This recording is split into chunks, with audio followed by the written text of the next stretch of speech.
Hi dears, welcome to Entering BCom online class. Today our subject is BCOS 185 Entrepreneurship and Unit 3 Dimensions of Entrepreneurship. ഈ സബ്ജക്റ്റിൽ first ചാപ്റ്റേഴ്സിൽ ആരാണ് ഒരു എൻ്റർപ്രണറുടെ main ആയിട്ടുള്ള functions എന്തൊക്കെയാണ്, features എന്തൊക്കെയാണ് എല്ലാം നമ്മൾ നോക്കിക്കഴിഞ്ഞതാണ്. ഇനി വ്യത്യസ്ത തലങ്ങളിലുള്ള അല്ലെങ്കിൽ വിവിധ തലങ്ങൾ എൻ്റർപ്രണർഷിപ്പ് എന്ന് പറയുന്ന ആ ഒരു സംരംഭകൻ അല്ലെങ്കിൽ സംരംഭം എന്ന് പറയുന്ന ആശയം ഏതൊക്കെ മേഖലകളിലാണ് അപ്ലൈ ചെയ്യുന്നത്, അല്ലെങ്കിൽ ഏതൊക്കെ തരം എൻ്റർപ്രണേഴ്സ് ആണ് നമ്മുടെ നാലുപുറം അല്ലെങ്കിൽ നമ്മുടെ ചുറ്റുപാടും പുതിയതായി പുതിയ ഐഡിയാസുമായി ബിസിനസ് രംഗത്തേക്ക് വന്നുകൊണ്ടിരിക്കുന്നത്. അതിൽ ഡിഫറെൻറ്റ് ടൈപ്സ് ഓഫ് എൻ്റർപ്രണർഷിപ്പ് ആണ് നമ്മൾ ഈ മൂന്നാമത്തെ യൂണിറ്റിൽ പഠിക്കുന്നത്. അപ്പോൾ അതിൽ ഫസ്റ്റ് കാറ്റഗറി എന്ന് പറയുന്നത് റൂറൽ എൻ്റർപ്രണർഷിപ്പ്. എൻ്റർപ്രണർഷിപ്പ് എന്താണെന്ന് നമുക്കറിയാം. And rural entrepreneurship means the application of entrepreneurship at rural areas. ഗ്രാമപ്രദേശങ്ങളിൽ അല്ലെങ്കിൽ നമ്മുടെ ഉൾ ഏരിയാസ് ഉണ്ടാവും, സിറ്റീസ് അല്ലാതെ ടൗൺ അല്ലാതെ ഒരുപാട് സൗകര്യങ്ങളൊന്നുമില്ലാത്ത നമ്മുടെ ഗ്രാമപ്രദേശങ്ങളിൽ കണ്ടുവരുന്ന എൻ്റർപ്രണർഷിപ്പ് ആണ്. ജസ്റ്റ് ആ ഒരു വേർഡ് മീനിങ് പോലെ നോക്കിയാൽ റൂറൽ എൻ്റർപ്രണർഷിപ്പ് എന്ന് നമുക്ക് മനസ്സിലാക്കാം. അപ്പോൾ റൂറൽ എൻ്റർപ്രണർഷിപ്പ് എന്ന് പറഞ്ഞു കഴിഞ്ഞാൽ the creation of A new organisation that introduces A new product, service or create a new market or utilize a new technology in a rural environment. New എന്നുള്ള വാക്കുകൾ entrepreneurship എന്ന് പറയുന്ന ആ ഒരു സബ്ജക്റ്റ് എടുത്തു കഴിഞ്ഞാൽ ഏത് ടോപ്പിക്ക് നോക്കുകയാണെങ്കിൽ നമുക്ക് അവിടെ ഒരു ഇന്നോവേഷൻ എന്ന് പറയുന്ന ഫീച്ചർ സ്പെസിഫൈ ചെയ്യാൻ കഴിയും. എന്താണെങ്കിലും ആശയങ്ങളാണെങ്കിൽ പുതിയ ആശയം, പ്രോഡക്റ്റ് ആണെങ്കിൽ പുതിയ പ്രോഡക്റ്റ്, അല്ലെങ്കിൽ പഴയ പ്രോഡക്റ്റ് പുതിയ രീതിയിലോ അല്ലെങ്കിൽ പ്രോസസ്സിൽ എന്തെങ്കിലും വ്യത്യാസങ്ങൾ വരുത്തി ഒരു പുതിയ ഫോർമാറ്റിൽ അവതരിപ്പിക്കാം. സർവീസുകൾ പ്രൊവൈഡ് ചെയ്യുകയാണെങ്കിൽ ഒരു പുതിയ രീതിയിലുള്ള സർവീസ് ഇൻട്രൊഡ്യൂസ് ചെയ്യാം. ടെക്നോളജി ആണെങ്കിലും ഏത് രീതിയിലാണെങ്കിലും നവീന ആശയങ്ങൾക്ക് പ്രാധാന്യം കൊടുക്കുന്നതാണ് എൻ്റർപ്രണർഷിപ്പ്. അപ്പോൾ റൂറൽ ഏരിയയിലാണ് നമ്മൾ ഈ ആശയം അപ്ലൈ ചെയ്യുന്നതെങ്കിൽ ഈ പുതിയ തരത്തിലുള്ള പ്രോഡക്റ്റിൻ്റെ ഇൻട്രൊഡക്ഷൻ ആവാം, അല്ലെങ്കിൽ പുതിയ പ്രോസസ്സ് ആവാം, പുതിയ സർവീസ് ആവാം, പുതിയ ടെക്നോളജി ആവാം, ആൻഡ് ന്യൂ മാർക്കറ്റ്, പുതിയ കമ്പോള സൗകര്യങ്ങൾ ഉപയോഗിക്കലാണ്. എന്താണെങ്കിലും ഇതെല്ലാം ഒരു റൂറൽ എൻവയോൺമെന്റിലാണ് നടക്കുന്നത് എങ്കിൽ അത്തരം എൻ്റർപ്രണർഷിപ്പിനാണ് നമ്മൾ എന്ത് പറയുന്നത്, റൂറൽ എൻ്റർപ്രണർഷിപ്പ്, ഗ്രാമപ്രദേശങ്ങളിലെ സംരംഭകത്വം. അപ്പോൾ ഈ റൂറൽ എൻ്റർപ്രണർഷിപ്പിന് അതിൻ്റെതായ ഒരുപാട് സവിശേഷതകളുണ്ട്. ഇപ്പോൾ അഡ്വാൻറ്റേജസ് ആണെങ്കിലും ഡിസഡ്വാൻറ്റേജസും ഈക്വൽ ആയിട്ട് നമുക്ക് കാണാൻ കഴിയും. പക്ഷെ അതിൻ്റെ പ്രധാനപ്പെട്ട ഫീച്ചേഴ്സ് എന്ന് പറയുന്നത് it create more employment opportunities at rural areas. നമ്മളുടെ ഗ്രാമപ്രദേശങ്ങളിലുള്ള യുവാക്കൾക്ക് അല്ലെങ്കിൽ അവിടെയുള്ള ജോലിയില്ലാത്ത ആളുകൾക്ക് ഒരു സെൽഫ് എംപ്ലോയ്മെന്റ് റൂട്ട് പോലെ ഒരുപാട് തൊഴിലവസരങ്ങൾ സൃഷ്ടിച്ചു കൊടുക്കാൻ ഈ റൂറൽ എൻ്റർപ്രണർഷിപ്പിന് കഴിയുന്നുണ്ട്. അതുപോലെ തന്നെ കൂടുതലായും ഗ്രാമപ്രദേശങ്ങളിൽ കണ്ടുവരുന്ന ഒരു പ്രവണതയാണ് migration to urban areas for seeking new employment opportunities. നമ്മുടെ നാട്ടിൻപുറങ്ങളിലുള്ള സകല യുവാക്കളും അല്ലെങ്കിൽ ഒരു +2 കഴിഞ്ഞ ഡിഗ്രി കഴിഞ്ഞ ഒരു യുവജനങ്ങൾ മൊത്തത്തിൽ എന്ത് ചെയ്യാറുണ്ട്, അർബൻ ഏരിയാസിലേക്ക് കുടിയേറി പാർക്കാറുണ്ട്. പുതിയ തൊഴിലവസരങ്ങൾ അന്വേഷിച്ചുകൊണ്ട് അർബൻ ഏരിയാസിൽ മൈഗ്രേറ്റ് ചെയ്യുന്ന ഒരു ടെൻഡൻസി പൊതുവെ റൂറൽ ഏരിയാസിൽ കാണാൻ കഴിയും. അപ്പോൾ ഈ റൂറൽ എൻ്റർപ്രണർഷിപ്പ് എന്ന് പറയുന്ന ഈ ആശയം നടപ്പിലാക്കി കഴിയുന്ന സമയത്ത് ഈ മൈഗ്രേഷൻ, റൂറൽ ഏരിയയിൽ നിന്ന് അർബൻ ഏരിയയിലേക്കുള്ള ഈ മൈഗ്രേഷൻ ഒരു പരിധി വരെ തടയാൻ കഴിയും. റൂറൽ യൂത്തിനെ, അവരുടെ കപ്പാസിറ്റിയെ ആ റൂറൽ ഏരിയയിൽ തന്നെ നമുക്ക് യൂട്ടിലൈസ് ചെയ്യാൻ കഴിയുന്നു. അങ്ങനെ ഒരുപാട് ഗുണങ്ങളുണ്ട്. അതുപോലെ ഈ റൂറൽ എൻ്റർപ്രണേഴ്സ് എന്ന് പറയുന്നത് അവർ യൂട്ടിലൈസ് ചെയ്യുന്നത് എങ്ങനെയുള്ള റിസോഴ്സസ് ആണ്, local, natural and physical resources for production.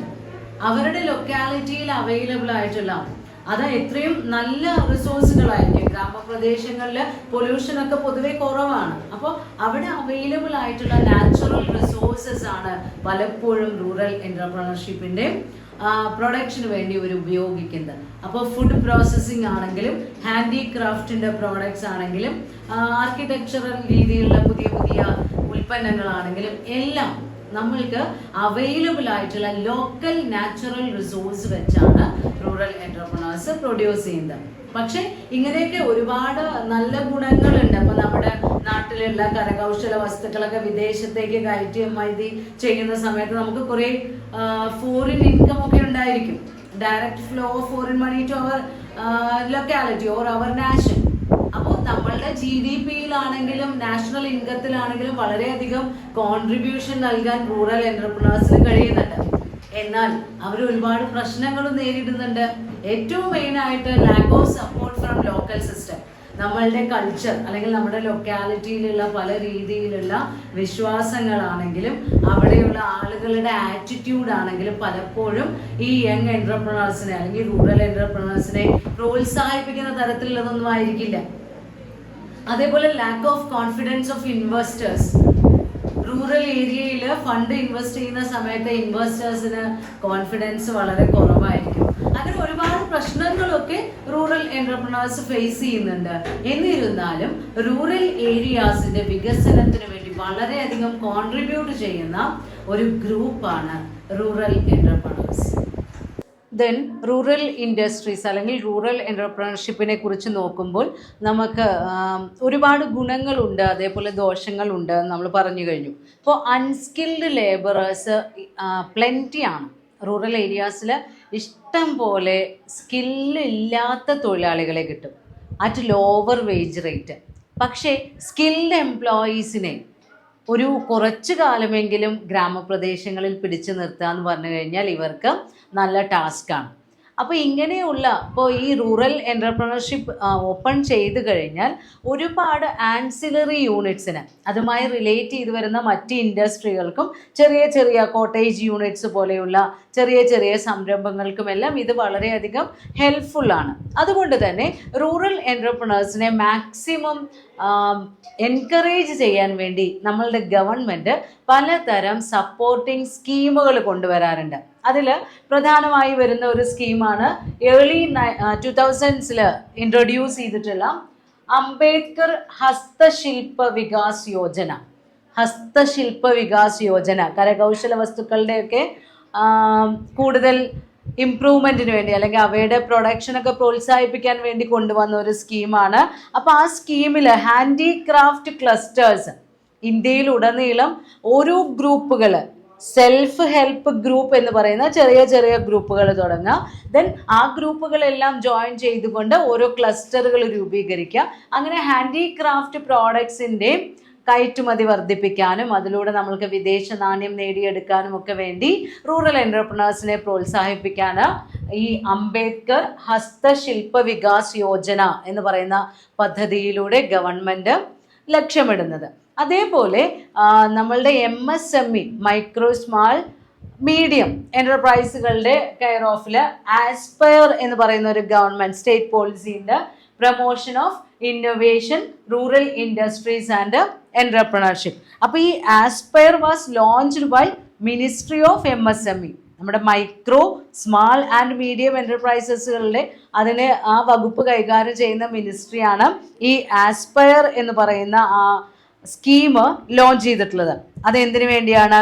Setting up a network of technology centres and to set up incubation centres to accelerate entrepreneurship and also to promote self startups ഉണ്ടായിരിക്കും for innovation in agriculture industry. നമ്മളുടെ കാർഷിക മേഖലയിലെ വ്യവസായ സംരംഭങ്ങൾക്ക് incubation centre പോലെ act ചെയ്യുക. Incubation centre എന്ന് പറഞ്ഞു കഴിഞ്ഞാൽ ആ ഒരു ഫസ്റ്റ് സ്റ്റേജ് ഉണ്ടാവും, പ്രിലിമിനറി സ്റ്റേജ്. ആ സ്റ്റേജിൽ എൻ്റർപ്രണേഴ്സിനെ റെഡിയാക്കുക, പുതിയൊരു സംരംഭം തുടങ്ങാൻ വേണ്ടി അവരെ എല്ലാവിധത്തിലും റെഡിയാക്കി എടുക്കുന്ന സെൻറ്ററുകൾ പോലെ പ്രവർത്തിക്കുക. അതുപോലെ നമ്മളുടെ അഗ്രികൾച്ചറൽ ഇൻഡസ്ട്രി മേഖലയിൽ പുതിയ പുതിയ സംരംഭങ്ങൾ കൊണ്ടുവരാൻ വേണ്ടിയുള്ള മൈക്രോ ആയാലും സ്മാൾ ആയാലും മീഡിയം ആയാലും അത്തരം എൻ്റർപ്രൈസുകൾക്ക് പുതിയ രൂപങ്ങൾ നൽകാനും അതിന് സഹായിക്കാൻ വേണ്ടിയാണ് ആസ്പയർ എന്ന് പറഞ്ഞിട്ടുള്ള സ്കീം ഇൻട്രൊഡ്യൂസ് ചെയ്തിട്ടുള്ളത്.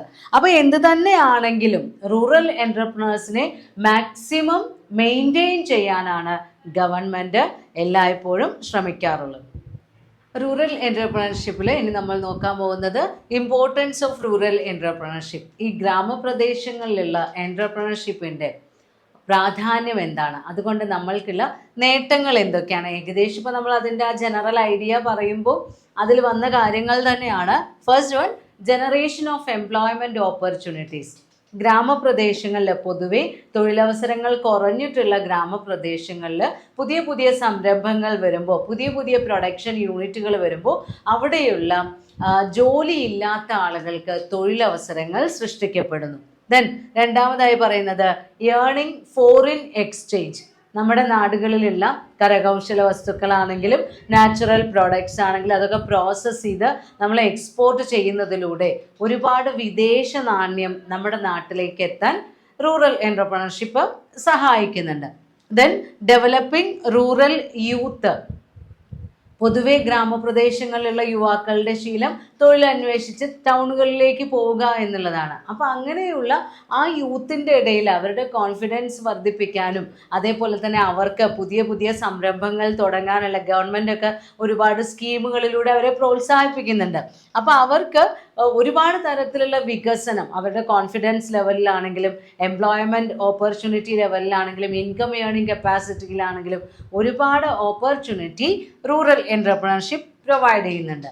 Then improved standard of living. ഗ്രാമപ്രദേശങ്ങളിലുള്ള ആളുകളുടെ ജീവിത നിലവാരം വർദ്ധിപ്പിക്കപ്പെടുന്നു. നമ്മൾക്കറിയാം, നമ്മളുടെ ഇൻകം കൂടിയാൽ നമ്മളുടെ സ്പെൻഡിങ് നാച്ചർ വ്യത്യാസം വരും, ജീവിതത്തിൻ്റെ സ്റ്റാൻഡേർഡിൽ വ്യത്യാസം വരും. അപ്പോൾ ഒരു തൊഴിലുമില്ലാതെ ബുദ്ധിമുട്ടുന്ന ഗ്രാമപ്രദേശങ്ങളിലെ ആളുകൾക്കിടയിൽ പുതിയ പുതിയ എൻ്റർപ്രണർഷിപ്പ് സ്ഥാപനങ്ങൾ വരുമ്പോൾ, പുതിയ വെഞ്ചേഴ്സ് ഓപ്പൺ ചെയ്യുന്ന സമയത്ത് അവർക്ക് എംപ്ലോയ്മെൻറ്റ് ലഭിക്കുന്നു. അതിലൂടെ അവരുടെ പേഴ്സണൽ ഇൻകം വർദ്ധിക്കുന്നു, ഡിസ്പോസിബിൾ ഇൻകത്തിൻ്റെ അളവ് കൂടുന്നു. ഓട്ടോമാറ്റിക്കലി അവരുടെ സ്റ്റാൻഡേർഡ് ഓഫ് ലിവിങ് ഇൻക്രീസ് ചെയ്യും. ദെൻ അടുത്തതായി പറയുന്നത് ബാലൻസ്ഡ് റീജിയണൽ ഗ്രോത്ത് ആണ്. ഏതൊക്കെ മേഖലകളിലാണ് പുതിയ പുതിയ യൂണിറ്റ്സ് ഇല്ലാത്തത്, അല്ലെങ്കിൽ അധികം എക്സ്പ്ലോർ ചെയ്യപ്പെടാത്ത ലൊക്കാലിറ്റി ഏതാണ് എന്ന് നോക്കിയാണ് റൂറൽ എൻ്റർപ്രണേഴ്സ് അവരുടെ യൂണിറ്റ് ഓപ്പൺ ചെയ്യുന്നത്. അപ്പോൾ യൂണിറ്റുകൾ ഉള്ള സ്ഥലത്തെ വികസനവും യൂണിറ്റുകൾ ഇല്ലാത്ത സ്ഥലങ്ങളിൽ പുതിയ പുതിയ യൂണിറ്റുകൾ വരുമ്പോൾ അവിടെ ഉണ്ടാകുന്ന ഗ്രോത്തും അങ്ങനെ ഒരു തുലനം ചെയ്യപ്പെടുന്നു, ഒരു ബാലൻസ്ഡ് ഗ്രോത്ത്. എല്ലാ ഏരിയയിലും ഏകദേശം ഒരേപോലെ ഗ്രോത്ത് വരുന്ന രീതിയിൽ ഉള്ള വികസനം നമ്മുടെ റൂറൽ എൻ്റർപ്രണർഷിപ്പ് ഉറപ്പുവരുത്തുന്നു. Then checking migration. നമ്മൾ പറഞ്ഞു, റൂറൽ ഏരിയയിലുള്ള ആളുകൾ തൊഴിലന്വേഷിച്ച് എവിടേക്ക് പോകുന്നു? അർബൻ ഏരിയകളിലേക്ക് പോകുന്നു. പക്ഷേ അവർക്കുള്ള തൊഴിലവസരങ്ങൾ അവരുടെ ഗ്രാമങ്ങളിൽ തന്നെ ഓപ്പൺ ചെയ്യപ്പെട്ട് കിട്ടിക്കഴിഞ്ഞാൽ ആ കുടിയേറ്റം കുറയും. നമ്മുടെ അടുത്ത് തന്നെ നമ്മൾക്ക് പോയി ജോലി ചെയ്യാനുള്ള, നല്ല ശമ്പളം വാങ്ങിച്ച് ഒരു തൊഴിൽ ചെയ്യാനുള്ള അവസരമുണ്ടെങ്കിൽ നമ്മൾ ഒരിക്കലും ദൂരദേശങ്ങളിലേക്ക് തൊഴിൽ തേടി പോവില്ല. അപ്പോൾ ആ മൈഗ്രേഷൻ, റൂറൽ ഏരിയയിൽ നിന്ന് അർബൻ ഏരിയയിലേക്കുള്ള ആ മൈഗ്രേഷൻ ചെക്ക് ചെയ്യുന്നതിനും റൂറൽ എൻ്റർപ്രണർഷിപ്പ് സഹായിക്കുന്നുണ്ട്. ഇനി നിങ്ങളുടെ ടെക്സ്റ്റ് ബുക്കിൽ 2 എക്സാമ്പിളുകൾ തന്നിട്ടുണ്ട്. റൂറൽ എൻ്റർപ്രണർഷിപ്പിന് സക്സസ് ആയിട്ടുള്ള 2 റൂറൽ എൻ്റർപ്രണേഴ്സിൻ്റെ സ്റ്റോറി. അതിൽ ഏറ്റവും ആദ്യം പറയുന്നത് കാമേശ്വർ പ്രസാദ്, ബീഹാറിലുള്ള തരയ്യ എന്ന് പറയുന്ന ഗ്രാമത്തിൽ, ശരൺ ഡിസ്ട്രിക്റ്റിലാണ്. ആ ഗ്രാമത്തിലുള്ള ഒരു കാമേശ്വർ പ്രസാദ് എന്ന് പറയുന്ന വ്യക്തി ഒരു programme, village gross energy entrepreneur incubation programme എന്ന് പറയുന്ന ആ പ്രോഗ്രാമിൽ ശ്രദ്ധ കേന്ദ്രീകരിക്കുകയും അത് അറ്റൻഡ് ചെയ്തതിന് ശേഷം, അല്ലെങ്കിൽ അതിനെക്കുറിച്ച് മനസ്സിലാക്കിയതിന് ശേഷം അദ്ദേഹം സോളാർ ലാമ്പുകൾ തുടങ്ങാനുള്ള ഒരു യൂണിറ്റ് ഓപ്പൺ ചെയ്യാണ്. അവരുടെ സ്ഥലങ്ങളിൽ വൈദ്യുതി അത്രയധികം ഈസിയായി ലഭ്യമായിരുന്നില്ല. അപ്പം അവിടെയുള്ള സാധാരണക്കാരെല്ലാം ഒരു ദിവസം 8 മുതൽ 10 വരെ രൂപ ചെലവാക്കിയാണ് മണ്ണെണ്ണ ഉപയോഗിച്ചിട്ടുള്ള വിളക്കുകൾ ഉപയോഗിച്ചിരുന്നത്. അപ്പോൾ സോളാർ എനർജി ഉപയോഗിച്ചിട്ടുള്ള ലാമ്പുകൾ ഇദ്ദേഹം പരീക്ഷണാടിസ്ഥാനത്തിൽ കുറച്ച് യൂണിറ്റുകൾ പ്രൊഡ്യൂസ് ചെയ്തു. എന്നിട്ട് അത് ഒരു ദിവസം 7 രൂപയ്ക്ക് വാടകയ്ക്ക് കൊടുത്തു. അപ്പോൾ ഒരുപാട് സമയം അതിൻ്റെ ലൈറ്റ് കുടുംബങ്ങളിൽ ലഭിക്കുകയും ചെയ്യും. അവർക്ക് മണ്ണെണ്ണ ഉപയോഗിച്ചിട്ടുള്ള വിളക്കിനേക്കാൾ ചെലവ് കുറവായിട്ട് ഇത് ലഭിക്കുകയും ചെയ്യും. അങ്ങനെ ആദ്യം പരീക്ഷണാടിസ്ഥാനത്തിൽ കുറച്ച് പേർക്ക് ഈ ആശയം മനസ്സിലാക്കാൻ വേണ്ടി ഫ്രീ ആയി കൊടുത്തു, പിന്നീട് വാടകയ്ക്ക് കൊടുത്തു. പിന്നീട് അദ്ദേഹം ഒരുപാട് ലാമ്പുകൾ പ്രൊഡ്യൂസ് ചെയ്യുകയും അവരുടെ തൊട്ടടുത്ത പ്രദേശങ്ങളിലെല്ലാം വിതരണം ചെയ്യുകയും അങ്ങനെ വളരെ വലിയ തോതിൽ ലാഭമുണ്ടാക്കി ഒരു യൂണിറ്റായി മാറുകയും ചെയ്തു. അതാണ് സോളാർ ലാമ്പിൻ്റെ ഒരു എക്സാമ്പിൾ. ആദ്യം വില്ലിഗ്രോ ആൻഡ് സൈജ ഫിനാൻസ് അവരുടെ സഹായത്തോടു കൂടിയാണ് അദ്ദേഹം ഫിനാൻസ് ഒക്കെ അറേഞ്ച് ചെയ്തത്. എന്നിട്ട് സോളാർ ലാമ്പിൻ്റെ യൂണിറ്റ് ഓപ്പൺ ചെയ്തു. രണ്ടാമത്തെ എക്സാമ്പിൾ എന്ന് പറയുന്നത് മൻസുഖ് ഭായ്. അദ്ദേഹം ഇൻട്രൊഡ്യൂസ് ചെയ്ത ഒരു കൺസെപ്റ്റാണ് മിട്ടി കൂൾ എന്ന് പറയുന്ന ഫ്രിഡ്ജ്. മിട്ടി കൂൾ എന്ന് പറയുമ്പോൾ മണ്ണ് കൊണ്ട് ഉണ്ടാക്കിയിട്ടുള്ള. അപ്പോൾ ഫിസിക്സിലത്തെ നമ്മളുടെ വാട്ടർ ഇവാപ്പറേഷൻ ആൻഡ് സർക്കുലേഷൻ ആ ടെക്നിക്ക് ഉപയോഗിച്ചാണ് ഈ മിട്ടി കൂൾ എന്ന് പറയുന്ന ഫ്രിഡ്ജിൻ്റെ പ്രവർത്തനം അദ്ദേഹം ഡിസൈൻ ചെയ്തിട്ടുള്ളത്. ക്ലേ മേക്കേഴ്സ് ആയിരുന്നു അവരുടെ കുടുംബം. രാജ്കോട്ടിലുള്ള മൺതൊഴിലാളികൾ ഉണ്ടാവല്ലോ, കളിമണ്ണ് ഉപയോഗിച്ചൊക്കെ ഓരോ ശില്പങ്ങളും പാത്രങ്ങളും ഒക്കെ ഉണ്ടാക്കുന്ന ക്ലേ മേക്കേഴ്സിൻ്റെ ഫാമിലിയിൽപ്പെട്ട ആളാണ് നമ്മുടെ മൻസുഖ് ഭായ്. അപ്പോൾ അദ്ദേഹം ഈ മിട്ടി കൂൾ എന്ന് പറയുന്ന ഈ ഫ്രിഡ്ജ് ഉണ്ടാക്കാൻ വേണ്ടി ആദ്യം 30,000 രൂപ ലോൺ എടുത്തുകൊണ്ട് പ്ലേറ്റുകൾ, മൺപ്ലേറ്റുകൾ ഉണ്ടാക്കുന്ന ഒരു ഫാക്ടറി തുടങ്ങി. പിന്നീടാണ് അതിൽ സക്സസ് വന്നപ്പോൾ 2001 അവിടെ ഉണ്ടായ ഒരു ഭൂകമ്പത്തിൽ അദ്ദേഹത്തിൻ്റെ പ്രോഡക്ട്സിൻ്റെ പകുതിയിലധികം പൊട്ടിപ്പോയി. മണ്ണുകൊണ്ടുള്ള പ്ലേറ്റ് അല്ലേ, അപ്പോൾ ഭൂകമ്പം ഉണ്ടായപ്പോൾ പകുതിയിലധികം പ്രോഡക്ട്സ് പൊട്ടിപ്പോയി. അദ്ദേഹം വീണ്ടും ഈ മിട്ടി കൂൾ എന്ന് പറയുന്ന ഫ്രിഡ്ജ് ഐഡിയയുമായി ഒരു യൂണിറ്റ് ഓപ്പൺ ചെയ്തു. ഇപ്പോൾ അവർ മിട്ടി കൂൾ എന്ന് പറയുന്ന ഫ്രിഡ്ജ് ഉണ്ട്, നോൺ സ്റ്റിക്ക് തവകളുണ്ട്, ലോ കോസ്റ്റ് വാട്ടർ ഫിൽറ്റേഴ്സ് ഉണ്ട്, തെർമൽ വാട്ടർ ബോട്ടിൽസ് ഉണ്ട്. ഇതെല്ലാം പ്രൊഡ്യൂസ് ചെയ്ത് അവനവൻ്റെ ലൊക്കാലിറ്റിയിൽ വിതരണം ചെയ്യുന്നുണ്ട്. അതോടൊപ്പം തന്നെ എക്സ്പോർട്ടും ചെയ്യുന്നുണ്ട്. അപ്പോൾ റൂറൽ എൻ്റർപ്രണർഷിപ്പിനുള്ള ബെസ്റ്റ് എക്സാമ്പിളാണ് ഈ മിട്ടി കൂൾ ഫ്രിഡ്ജും അതുപോലെ തന്നെ നമ്മുടെ സോളാർ ലാമ്പ് യൂണിറ്റും. എൻ്റർപ്രണർഷിപ്പിൻ്റെ വേറൊരു ഫോമാണ് വുമൺ എൻ്റർപ്രണർഷിപ്പ്, സ്ത്രീ സംരംഭകരം. നമ്മൾക്കറിയാം ഇന്ത്യയുടെ പോപ്പുലേഷൻ്റെ ഏകദേശം 48% സ്ത്രീകളാണ്. പക്ഷേ എൻ്റർപ്രണേഴ്സിൻ്റെ ഒരു കണക്കെടുത്തു കഴിഞ്ഞാൽ അതിൽ സ്ത്രീകളുടെ പ്രാതിനിധ്യം എന്ന് പറയുന്നത് എത്രയോ തുച്ഛമായ പെർസെൻറ്റേജ് മാത്രമേ വരുള്ളൂ. കാരണം ഒരുപാട് സ്ത്രീ സംരംഭങ്ങൾ തുടങ്ങാൻ ആഗ്രഹിക്കുന്നുണ്ടെങ്കിലും അവർക്കൊന്നും ഈ മെയിൻ ബിസിനസ് ഫീൽഡിലേക്ക് വരാൻ പലപ്പോഴും സാധിക്കാറില്ല. കാരണം they have to face so many hindrances, ഒരുപാട് തടസ്സങ്ങളാണ്. അത് അവനവൻ്റെ കുടുംബത്തിൽ നിന്നായിക്കോട്ടെ, സമൂഹത്തിൽ നിന്നായിക്കോട്ടെ, അതുമല്ലെങ്കിൽ ഏത് രീതിയിലുള്ള സാമ്പത്തികപരമായിട്ടുള്ളതും എല്ലാം ബുദ്ധിമുട്ടുകൾ നിറഞ്ഞ വഴിയാണ് സ്ത്രീ സംരംഭകർക്കുള്ളത്. അവരെ പ്രധാനമായും ബാധിക്കുന്ന ഘടകങ്ങൾ എന്ന് പറയുന്നത് influenced by socio cultural complexities, സാമൂഹ്യപരമായിട്ടുള്ളതും സാംസ്കാരികപരമായിട്ടുള്ള സങ്കീർണതകൾ. അതായത് പല സ്ഥലങ്ങളിലും വീട്ടിലൊക്കെ അത്യാവശ്യം നല്ല കപ്പാസിറ്റിയുള്ള ഒരു കുടുംബമാണെങ്കിൽ അവിടെയുള്ള സ്ത്രീകളോട് നീ ജോലിക്ക് പോയിട്ട് വേണ്ട ഞങ്ങൾക്ക് വരുമാനം ഉണ്ടാക്കാൻ എന്ന് പറയുന്ന മുതിർന്ന തലമുറ ഉണ്ടായിരിക്കും. അതേപോലെ തന്നെ പലപ്പോഴും പുതിയ പുതിയ ഐഡിയാസ് ഉണ്ടായിരിക്കും. നമുക്ക് കൃത്യമായി സപ്പോർട്ട് ലഭിക്കില്ല, ഫിനാൻഷ്യൽ സപ്പോർട്ട് ഉണ്ടാവില്ല, മോറൽ സപ്പോർട്ട് ഉണ്ടാവില്ല. വേറൊരു കാരണമായി പറയുന്നത് റെസ്ട്രിക്ഷൻസ് ഇൻ മൊബിലിറ്റി. പുരുഷന്മാർക്കുള്ള അത്രയും സഞ്ചാര സ്വാതന്ത്ര്യം സ്ത്രീകൾക്കില്ല. എത്ര തന്നെ സ്വാതന്ത്ര്യം ലഭിച്ചു, എത്ര തന്നെ ലിബറലാണ് എന്നൊക്കെ പറഞ്ഞു കഴിഞ്ഞാലും അവിടെ സ്ത്രീകൾക്ക് മൊബിലിറ്റിയിൽ വളരെയധികം റെസ്ട്രിക്ഷൻസ് ഉണ്ട്. പിന്നെ വരുന്നത് deep rooted into family issue management. കുടുംബങ്ങളുമായി കൂടുതൽ കെട്ടപ്പെട്ടിരിക്കുന്നത് എന്ന് പറയില്ലേ, അത് സ്ത്രീകളാണ്.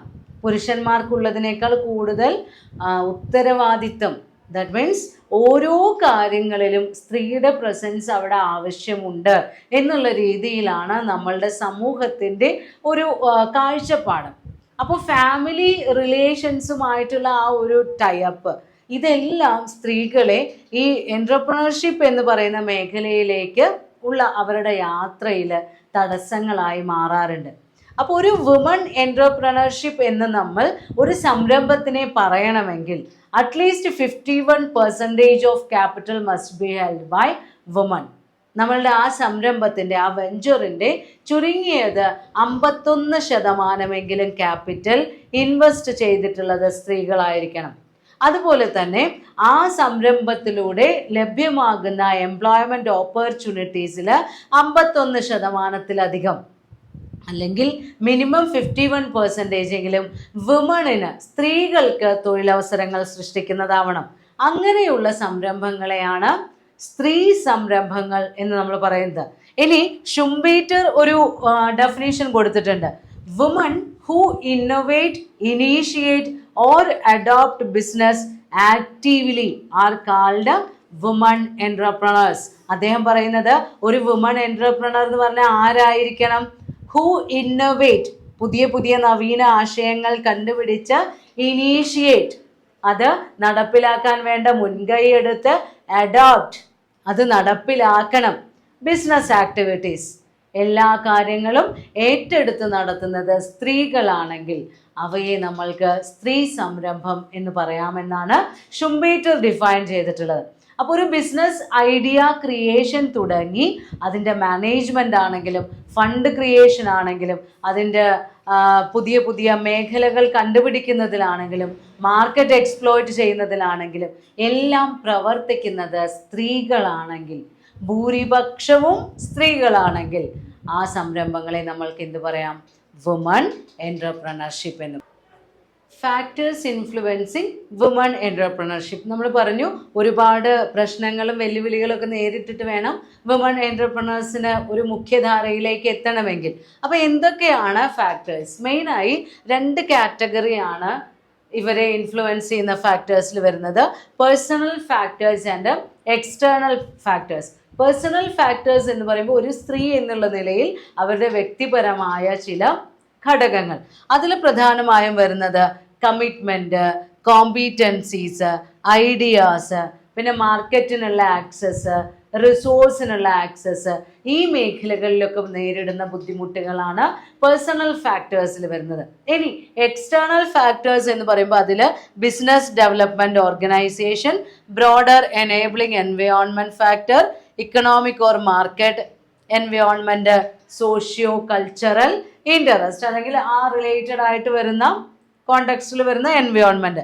അതിൽ പ്രധാനമായി വരുന്നത് എന്ന് പറഞ്ഞു കഴിഞ്ഞാൽ ഇപ്പോൾ NGOs, അങ്ങനെയുള്ള ബിസിനസ് ഓർഗനൈസേഷൻസിൻ്റെയൊക്കെ പ്രൈവറ്റ് സെക്ടറിലുള്ളത്, മെമ്പർഷിപ്പ് ഓർഗനൈസേഷൻസ്, ഡോണേഴ്സ്, ഇവരുമായൊക്കെ എൻഗേജ്മെൻറ്റ് വരുമ്പോൾ ഗവൺമെൻറ്റുമായിട്ട്, ഇതെല്ലാം പല രീതിയിൽ ഇവരെ അഫക്റ്റ് ചെയ്യാറുണ്ട്. ബിസിനസ് ഡെവലപ്മെൻറ്റ് ഫാക്ടേഴ്സ് ആണ് പറയുന്നത്. ആ ഒരു ബിസിനസ് നമ്മൾക്ക് വികസിപ്പിച്ചെടുക്കണമെങ്കിൽ അതുമായി റിലേറ്റ് ചെയ്ത് വരുന്നത്. പിന്നെ വരുന്നതോ റെഗുലേഷൻസ്, പോളിസീസ്, ഇൻസ്റ്റിറ്റ്യൂഷൻ, അതൊക്കെയാണ് ഈ ബ്രോഡർ എനേബിളിംഗ് എൻവയോൺമെൻറ്റൽ ഫാക്ടർ എന്നുള്ള കാറ്റഗറിയിൽ നമ്മൾ ഇൻക്ലൂഡ് ചെയ്യുന്നത്. പിന്നെ ഇക്കണോമിക് ഓർ മാർക്കറ്റ് എന്ന് പറയുമ്പോൾ inflation, interest rate, economic trends, അതൊക്കെ വരുന്നു. 4ാമത്തെ കാറ്റഗറിയിൽ ഇപ്പോൾ ആറ്റിറ്റ്യൂഡ്, ആസ്പിറേഷൻസ്, കോൺഫിഡൻസ്, ഇതൊക്കെയാണ് സോഷ്യോ കൾച്ചറൽ കോണ്ടെക്സ്റ്റുമായിട്ട് റിലേറ്റ് ചെയ്ത് വരുന്നത്. അപ്പോൾ നോർമലി ഫാമിലി ബിസിനസ് ഉള്ള ഫാമിലീസ് ആണെങ്കിൽ അവയിൽ പലപ്പോഴും വുമൺ എൻ്റർപ്രണേഴ്സിനെ നമുക്ക് അവരുടെ പാർട്ടിസിപ്പേഷൻ കാണാൻ കഴിയും. ആ ബിസിനസ്സിൻ്റെ മാനേജിങ്ങിൽ ഒരു പാർട്ട്ണറെ പോലെയോ അല്ലെങ്കിൽ ഒരു കോവർക്കറെ പോലെയോ ഒക്കെ മെയിൽ കോ പാർട്ട്നേഴ്സിൻ്റെ കൂടെ ഫീമെയിൽ എൻ്റർപ്രണേഴ്സിനെയും നമ്മൾക്ക് അവരുടെ സാന്നിധ്യം മനസ്സിലാക്കാൻ കഴിയും. റിലേറ്റീവ്ലി അവർക്ക് ലെസ് ഇമ്പോർട്ടൻസ് ആണ് പലപ്പോഴും ലഭിക്കാറുള്ളത്. എന്നാൽ ഇന്നത്തെ കാലത്ത് ഈ വുമൺ എൻ്റർപ്രണേഴ്സിൻ്റെ അവരുടെ ഐഡിയാസിലുള്ള ഗുണങ്ങളും അവരുടെ പ്രവർത്തന ശൈലിയിലുള്ള ആ ഒരു മികവ്, ഇതെല്ലാം കണക്കിലെടുത്തുകൊണ്ട് ഗവൺമെൻറ് വളരെയധികം സ്കീമുകൾ ഇൻട്രൊഡ്യൂസ് ചെയ്തിട്ടുണ്ട്. ഇപ്പോൾ ഈ വുമൺ എൻ്റർപ്രണേഴ്സിന് കപ്പാസിറ്റി ബിൽഡിങ്ങിന് വേണ്ടിയുള്ള ട്രെയിനിങ് പ്രോഗ്രാമുകൾ, അതുപോലെ വുമൺ എൻ്റർപ്രണേഴ്സ് ഫേസ് ചെയ്യുന്ന ഏറ്റവും വലിയൊരു പ്രോബ്ലമാണ് അവരുടെ ക്യാപിറ്റൽ ഇൻവെസ്റ്റ്മെൻറ്റ്, അവർക്ക് ഫിനാൻസ് അറേഞ്ച് ചെയ്യാനുള്ള ബുദ്ധിമുട്ട്. അപ്പോൾ അതിനുവേണ്ടി ഒരു പ്രയോറിറ്റി സെക്ടർ എന്നുള്ള രീതിയിൽ ബാങ്കുകളോട് വുമൺ എൻ്റർപ്രണേഴ്സിന് പരമാവധി ലോണുകൾ ഈസി വേയിൽ അറേഞ്ച് ചെയ്ത് കൊടുക്കണമെന്ന് ഗവൺമെൻറ് അഡ്വൈസ് നൽകാറുണ്ട്, അല്ലെങ്കിൽ ഗവൺമെൻറ് അവരെ നിർബന്ധിക്കാറുണ്ട്. നമ്മുടെ ബാങ്കുകളോടൊക്കെ വുമൺ എൻ്റർപ്രണേഴ്സിനെ മാക്സിമം ഹെൽപ്പ് ചെയ്യണം, അവർക്ക് പ്രയോറിറ്റി നൽകണം എന്നുള്ള ഇൻസ്ട്രക്ഷൻസ് നൽകാറുണ്ട്. പിന്നെ WEP വുമൺ എൻ്റർപ്രണർഷിപ്പ് പ്ലാറ്റ്ഫോം ഒരു സ്റ്റേറ്റ് സപ്പോർട്ടഡ് സ്കീമാണ് ഇന്നത്തെ കാലത്ത് സ്ത്രീകളെ സഹായിക്കാൻ വേണ്ടി. അപ്പോൾ റീസെൻറ്റ് ട്രെൻഡ് എന്ന് പറയുന്നത് വളരെ ചെറിയ ഗ്രാമങ്ങളിലാണെങ്കിലും അല്ലെങ്കിൽ ചെറിയ ചെറിയ ടൗണുകളിലാണെങ്കിലും ഒരുപാട് വുമൺ എൻ്റർപ്രണേഴ്സ് ഇപ്പോഴത്തെ കാലത്ത് അവരുടെ പ്രസൻസ് തെളിയിച്ചുകൊണ്ടിരിക്കുന്നുണ്ട്. അതിപ്പോൾ ഫുഡ് പ്രോസസ്സിങ്ങിലാണെങ്കിലും ബ്യൂട്ടി പാർലർ, അങ്ങനെ ഗ്രൂമിങ് സെക്ഷനുകളിലാണെങ്കിലും അവർക്ക് മാക്സിമം കോൺഫിഡൻസ് അല്ലെങ്കിൽ മാക്സിമം കോൺട്രിബ്യൂഷൻസ് നൽകാൻ കഴിയുന്ന മേഖലകളിൽ അവരെ സഹായിക്കുക. ഇപ്പോൾ ഹാൻഡിക്രാഫ്റ്റിലായിക്കോട്ടെ, തുണി നെയ്ത്തിലായിക്കോട്ടെ, തുണി സ്റ്റിച്ചിങ്ങിലായിക്കോട്ടെ, അല്ലെങ്കിൽ ഇപ്പോൾ ചില പ്രദേശങ്ങളിലൊക്കെ ചകിരി നാരുകൾ കൊണ്ടുള്ള ഉൽപ്പന്നങ്ങൾ, ഇതെല്ലാം കയറ്റുമതിക്ക് വേണ്ടി, നമ്മുടെ നാട്ടിലെ ലോക്കൽ മാർക്കറ്റ് മാത്രം ഉദ്ദേശിച്ചുകൊണ്ടല്ല, എക്സ്പോർട്ട് മാർക്കറ്റ്, നമ്മൾക്ക് വിദേശങ്ങളിലുള്ള ഡിമാൻഡ് കൂടി കണക്കിലെടുത്തുകൊണ്ട് ഇവരുടെ കരകൗശല വസ്തുക്കൾ പ്രൊഡക്ഷൻ ആണെങ്കിലും അങ്ങനെയുള്ള ഏത് മേഖലകളിലും ഗവൺമെൻറ് സപ്പോർട്ട് ചെയ്യുന്നുണ്ട്. അതുകൊണ്ട് തന്നെ ഒരുപാട് വുമൺ എൻ്റർപ്രണേഴ്സ് ഇപ്പോൾ ആ മെയിൻ സ്ട്രീമിലേക്ക് വന്നുകൊണ്ടിരിക്കുന്നുണ്ട്. ഇനി ഇതിന് എക്സാമ്പിൾ, വുമൺ എൻ്റർപ്രണേഴ്സിന് 2 എക്സാമ്പിൾസ് ഇതിൽ കൊടുത്തിട്ടുണ്ട്. ഒന്ന്, ശ്രീ മഹിളാ ഗൃഹ ഉദ്യോഗ് ലിജ്ജത് പപ്പഡ് സൊസൈറ്റി. നമ്മൾ വീടുകളിൽ ഉണ്ടാക്കുന്ന ഭക്ഷ്യവസ്തുക്കൾ, അപ്പോൾ ആ കുക്കിങ്ങിൽ താല്പര്യമുള്ള കുറച്ച് ആളുകൾ ചേർന്ന് 7 semi literate woman of Gujarat, 7 പേരാണ്. അത്ര അധികം വിദ്യാഭ്യാസമോ ട്രെയിനിങ്ങോ ഒന്നും ലഭിച്ച ആളുകളല്ല, കുറച്ച് എന്തൊക്കെയോ ചെറിയ രീതിയിലുള്ള വിദ്യാഭ്യാസമൊക്കെ ഉണ്ട്. അങ്ങനെയുള്ള സെമി ലിറ്ററേറ്റ് ആയിട്ടുള്ള 7 പേര് ചേർന്നാണ് ഒരു ഗ്രൂപ്പ് തുടങ്ങിയത് 1959 ഗുജറാത്തിൽ. And grew to a work force of around 45,000. പിന്നീട് അത് 45,000 തൊഴിലാളികളുള്ള ഒരു സംരംഭമായി വളർന്നു എന്നാണ് പറയുന്നത്. അപ്പോൾ അവരുടെ ബ്രാൻഡ് എന്ന് പറയുന്നത്, അവരുടെ ആ കാറ്റഗറി, അവർ ആ ലിജ്ജത് പപ്പഡ് സൊസൈറ്റി എന്നാണ് അതിൻ്റെ പേര് തന്നെ. അപ്പോൾ അവർക്ക് നന്നായി കുക്ക് ചെയ്യാൻ അറിയാം. അപ്പോൾ അത്രയും ക്വാളിറ്റി ഉള്ള പ്രോഡക്റ്റ് കൊടുക്കുക. ക്വാളിറ്റി ഉള്ള പ്രോഡക്റ്റ് കൊടുത്തു കഴിഞ്ഞാൽ സക്സസ് ഉണ്ടാവും എന്ന് അവർ വളരെ ആദ്യം തന്നെ മനസ്സിലാക്കി. അതിനനുസരിച്ചിട്ട് they realised their abilities once they got the exposure to possibilities. അവർക്ക് അവരുടെ സാധ്യതകൾ ഉപയോഗിക്കാനുള്ള ഒരു അവസരം കിട്ടിയപ്പോൾ അവരവരുടെ കഴിവ് നന്നായി ഉപയോഗിക്കുകയും വളരെയധികം ലാഭമുണ്ടാക്കുകയും ചെയ്തു. അതിൽ പറയുന്നുണ്ട്, ഇനീഷ്യൽ മെൻറ്ററിങ് നടത്തിയത് മിസ്റ്റർ പരേഖ് ആണ് എന്ന് പറയുന്നുണ്ട്. പിന്നെ വേറൊരു എക്സാമ്പിളായിട്ട് പറയുന്നത് കിരൺ മസൂംദാർ ഷാ. അവരൊരു ഇന്ത്യൻ ബില്യണയർ എൻ്റർപ്രണറാണ്. കോടീശ്വരന്മാരെന്ന് പറയില്ലേ, ബില്യണയറാണ്. അപ്പോൾ അവർ തുടങ്ങിയത് ബാംഗ്ലൂരിൽ ഒരു ബയോകോൺ ലിമിറ്റഡ് എന്ന് പറയുന്ന ഒരു വെഞ്ചറാണ് അവർ ഓപ്പൺ ചെയ്തത്. She founded Biocon India late 70s. എങ്ങനെയാണ്? Initial seed capital of few thousand rupees, അതായത് വളരെ കുറച്ച് ക്യാപിറ്റൽ ഉപയോഗിച്ചുകൊണ്ടാണ് ബാംഗ്ലൂരിൽ അവരത് ആദ്യമായി തുടങ്ങിയത്. പിന്നീട് അങ്ങോട്ട് അവർ ഒരുപാട് അവാർഡൊക്കെ ലഭിച്ചു അവരുടെ പ്രവർത്തനങ്ങൾക്ക്. പിന്നെ അതേപോലെ കുറേ ഉദാഹരണങ്ങൾ തന്നിട്ടുണ്ട്. രാധിക ഗൈ അഗർവാൾ CMOൻ്റെ co-ഫൗണ്ടറാണ്. പിന്നെ Vandana Luthra founder of VLCC ആണ്. Vani Kola founder of Kalaari Capital ആണ്. Then Ritu Kumar fashion designer. Suchi Mukherjee founder and CEO of LimeRoad. Aditi Gupta co-ഫൗണ്ടർ of മെൻസ്ട്രോപീഡിയ. അപ്പോൾ അങ്ങനെ പുതിയ പുതിയ ആശയങ്ങളും പുതിയ പ്രോഡക്ട്സുമായി വുമൺ എൻ്റർപ്രണേഴ്സും ഇന്ന് നമ്മളുടെ മെയിൻ സ്ട്രീമിലുണ്ട്. എൻ്റർപ്രണർഷിപ്പിൽ നെക്സ്റ്റ് കാറ്റഗറി എന്ന് പറയുന്നത് സോഷ്യൽ എൻ്റർപ്രണർഷിപ്പാണ്. സോഷ്യൽ എൻ്റർപ്രണർഷിപ്പ് എന്ന് പറയുമ്പോൾ ഒരു ബിസിനസ് ഓൺ സസ്റ്റൈനബിലിറ്റിയേക്കാൾ കൂടുതൽ സോഷ്യൽ വെൽത്തിന് പ്രാധാന്യം കൊടുക്കുന്ന സ്ഥാപനങ്ങളാണ്. പൊതുവെ ഏതൊരു ബിസിനസ് സ്ഥാപനത്തിനും സ്വന്തം സംരംഭത്തിൻ്റെ ലാഭം അല്ലെങ്കിൽ അവരുടെ നിലനിൽപ്പിനാണ് അവർ പ്രാധാന്യം നൽകാറുള്ളത്.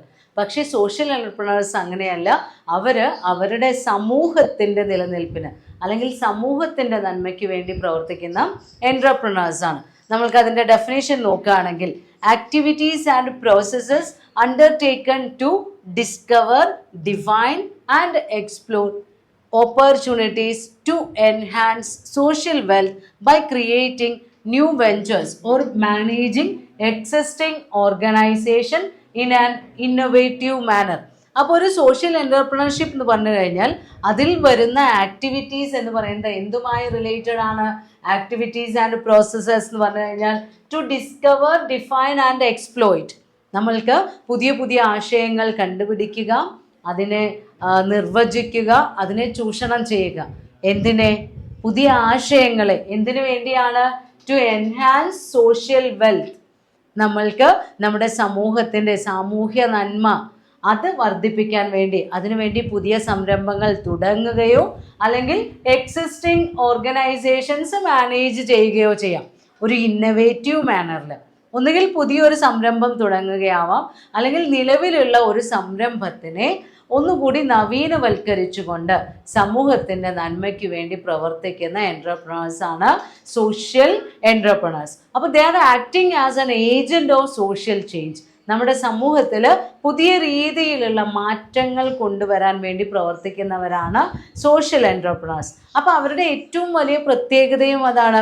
ഏകദേശം ഒരു 8-9 ഫീച്ചേഴ്സ് തന്നിട്ടുണ്ട് സോഷ്യൽ എൻ്റർപ്രണേഴ്സിൻ്റെ ഫീച്ചേഴ്സ്. ഏറ്റവും വലിയ പ്രത്യേകത എന്ന് പറയുന്നത് ദേ പ്രയോറൈറ്റൈസ് ഫോർ സോഷ്യൽ വെൽത്ത്. സ്വന്തം സസ്റ്റൈനബിലിറ്റി അല്ല അവർ നോക്കുന്നത്, സമൂഹത്തിൻ്റെ എക്സിസ്റ്റൻസ് അല്ലെങ്കിൽ നമ്മുടെ സമൂഹത്തിലുള്ള തിന്മകളെ, സമൂഹത്തിൽ ചൂഷണം നേരിട്ട് കൊണ്ടിരിക്കുന്ന ബേസ് ലെവൽ പീപ്പിൾ ഉണ്ടായിരിക്കും. They aim at base level people എന്ന് വേറൊരു ഫീച്ചറിൽ പറയുന്നുണ്ട്. അടിസ്ഥാന സൗകര്യങ്ങൾ പോലും ഇല്ലാതെ നമ്മുടെ സമൂഹത്തിൽ ജീവിക്കുന്ന സാധാരണക്കാരായ ആളുകൾക്ക് അവരുടെ സ്റ്റാൻഡേർഡ് ഓഫ് ലിവിങ് ഇൻക്രീസ് ചെയ്യുക, അങ്ങനെ നമ്മുടെ സമൂഹത്തിൽ ഒരു ഗ്രോത്ത് ഉണ്ടാക്കുക എന്നുള്ള ലക്ഷ്യത്തോടെയാണ് സോഷ്യൽ എൻ്റർപ്രണേഴ്സ് വർക്ക് ചെയ്യുന്നത്. അപ്പോൾ അവർക്ക് ലാഭം ഉണ്ടാക്കുകയല്ല പ്രധാന ലക്ഷ്യം.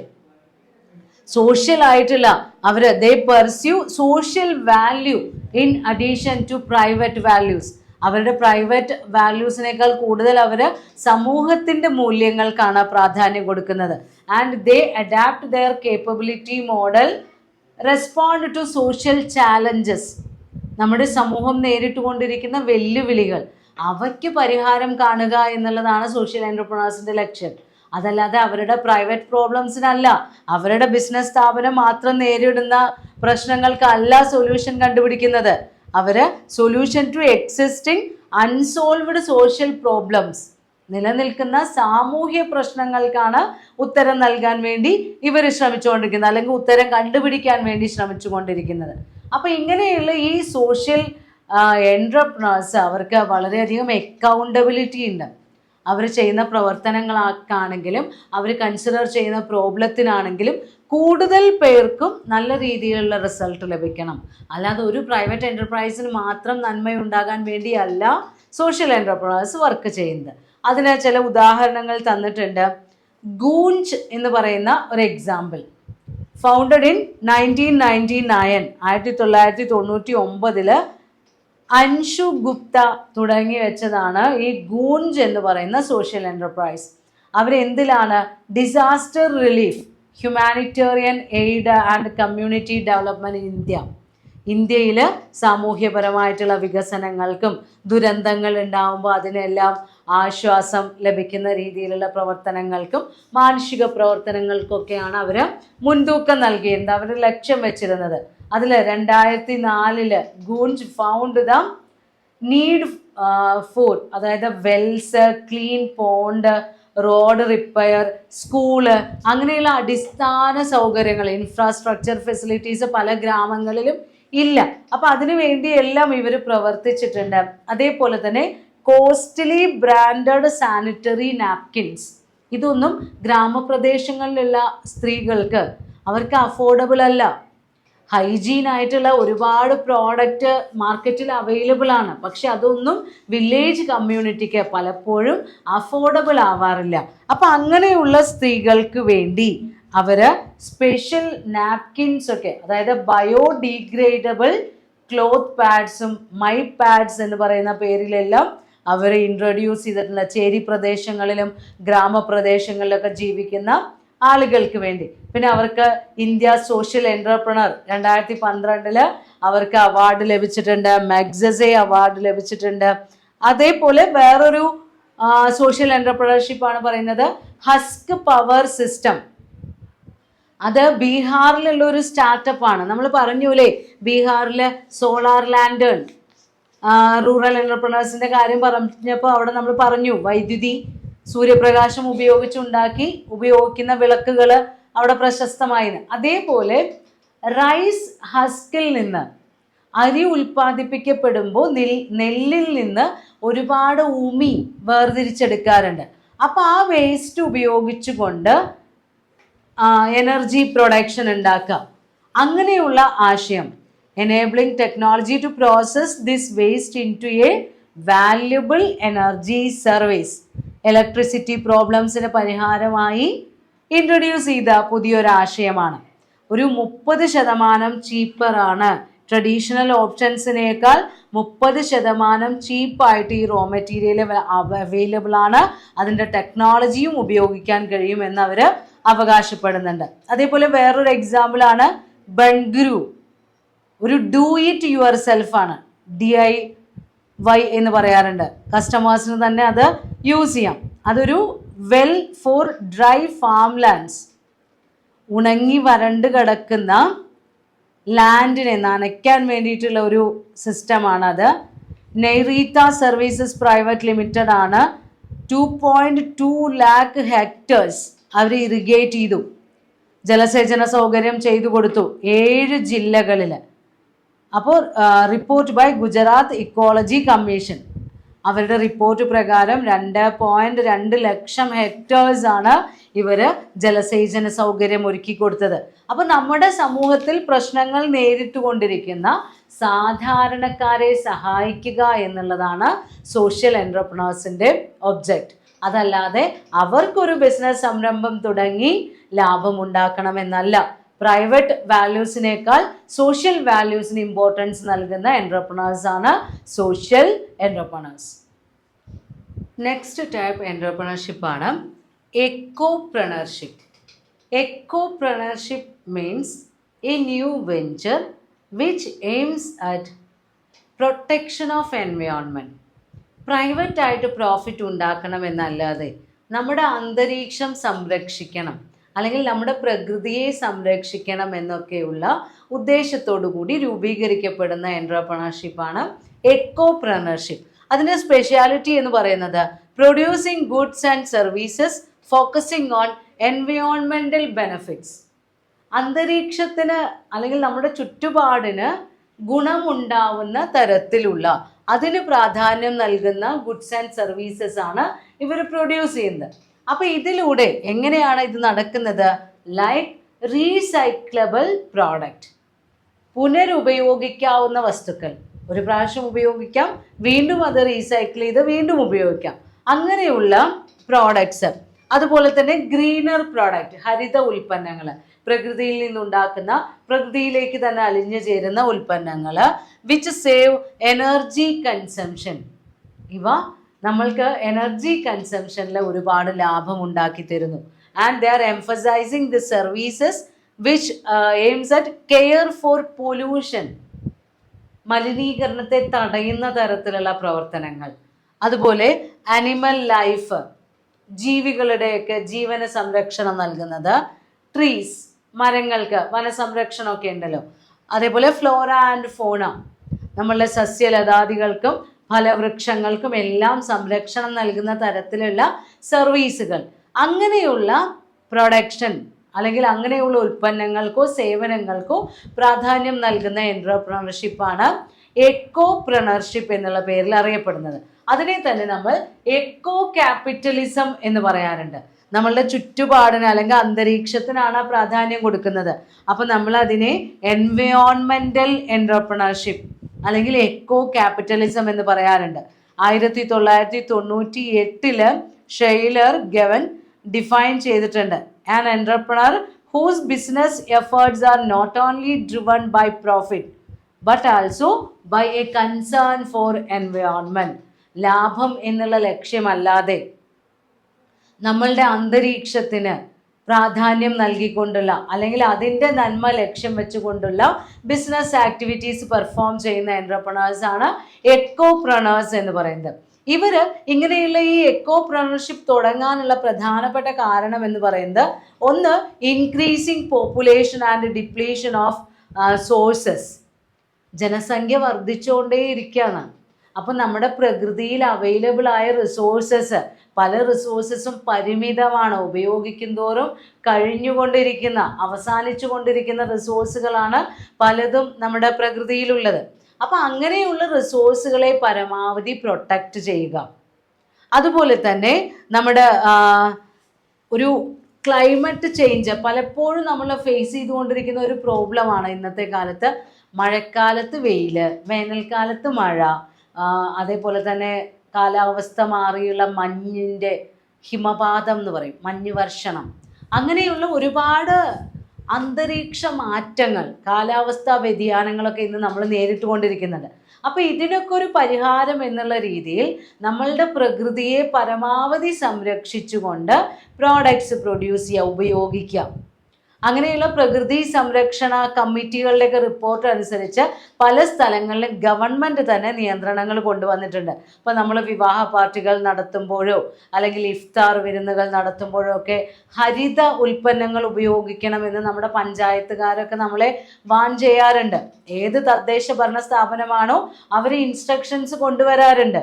പ്രകൃതിയോട് ഇണങ്ങി ചേരുന്ന തരം വസ്തുക്കൾ ഉപയോഗിക്കുക. ഇപ്പോൾ സ്കൂൾ കുട്ടികളിലൊക്കെ പ്ലാസ്റ്റിക് ബോട്ടിലുകളൊക്കെ നമ്മൾ നിരോധിച്ചു.